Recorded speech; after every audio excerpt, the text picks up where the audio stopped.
Next item is the city manager update. Good evening, council members, ladies and gentlemen.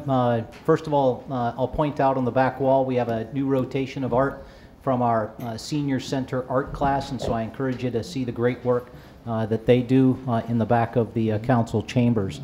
And then on to some things to know. First of all, council members Farrell and Gruber held another informal listening session on March 30th over in the lobby of Echo. And during that time, there were approximately 20 to 30 clients of Echo that were talking to council members Farrell and Gruber. So a good exchange, and I think what we're learning is that those small, informal, kind of on-site listening sessions are quite productive because there's already an assembled group that's there, as opposed to holding those neighborhood listening sessions where we're hoping that people come to a designated place. So another success there. The next thing I'd like to point out is the city has signed another intergovernmental agreement with the city of Beloit and the town of Beloit, and that is to allow their residents access to our compost facility and to bring their compost up to our facility. And so good news there. Continue to try and work very, very diligently with our community partners and Rock County partners, municipal partners. So good stuff. Next, Recreation Division, kind of in that same vein, is partnering with the cities of Beloit, Edgerton, Evansville to create a Rock County Super Pass for our aquatics facilities.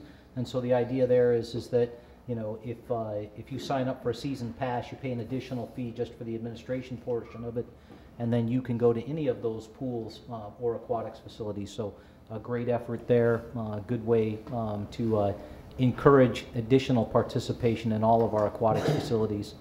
And then a good news story, the Friends of Riverside Park are donating funds for 2 expression swings at Riverside Park. What an expression swing is a swing where you as a parent sit facing your child in the same swinging motion swing, and so it's a singular set, and so you can enjoy swinging with your child. And so the Friends of Riverside have purchased 2 of those, so that's a great addition to Riverside Park. And then lastly, if you go by the Senior Center Board donated some additional money to put in a second flagpole. So if you drive by the Senior Center, you now have the U.S. flag on one side and the Wisconsin flag on another. And so always appreciate the donations to keep the city moving forward and looking good. One thing that I'd point out on our city website, you know, we get a lot of questions about where do I go to get information about council meetings, about other committee, board, commission meetings, and it's all right on our homepage. So if you go to our homepage and in the lower left-hand corner, I know the dot won't show up for the viewers at home, but right in the lower left-hand corner is that public meeting materials and videos. And if you click there, it will take you to the items themselves that are occurring, the agendas, and all their supporting documents. If you want to go directly to that site, it's our website /materials.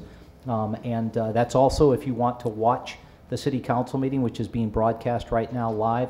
You can actually watch it there, or you can go back and view it after the fact. So let's say you're busy tonight, you can come back tomorrow and watch the city council meeting. But it's all right there and accessible on our city website. I always encourage folks to stay connected to the city of Janesville. Lots of ways to do that. This month we've got airing Mike Payne, our city engineer, talking about the construction projects that the city is doing throughout the construction season here in 2016. You can do that on JATV, which is Charter Channel 994, or you can go to YouTube and watch JATV on YouTube. You can visit us on our website.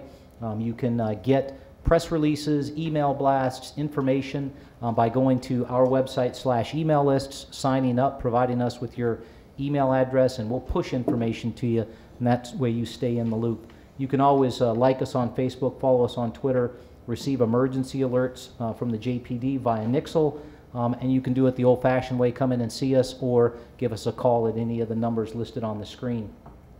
Some upcoming events that we have going on this Thursday. The city is recognizing our city volunteers. There'll be an appreciation event right here from 4 to 5 in the evening. And we encourage folks to come out. You don't have to be a city volunteer to participate. It's open to the public, and we're looking to see not only this room packed but the entire 4th floor packed. And so we can't wait to do that event on Thursday evening. April 15th, for those folks that are interested in attending, we have the Janesville Fire Department graduation and promotion ceremony. That's at JPAC from 1 to 2 p.m. And so please come out and support not only the city, but more importantly, our great firefighters that serve our city.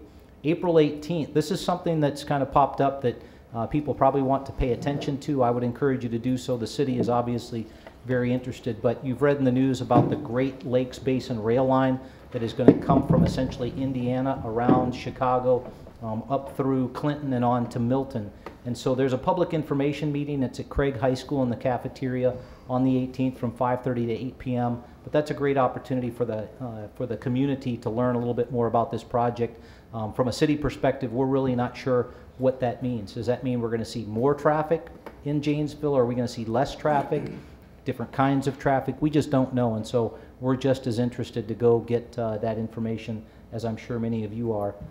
April 19th, next Tuesday, by state statute, the new council stands up, and they'll hold their organizational meeting, followed hopefully by a new member orientation in City Hall Council chambers, and the council will determine what that time frame is later tonight. April 22nd, a week from Friday, the city is cooperating with UW Whitewater students. We've been doing this for the past 2 years. This is our 3rd year.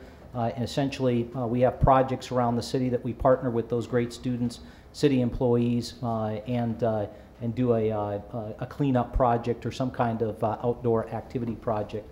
So if you see folks out in colored t-shirts working in the parks and stuff, that's what they're doing. April 23rd, Earth Day celebration at Rotary Botanical Gardens. That's going on from 10 a.m. to 3 p.m.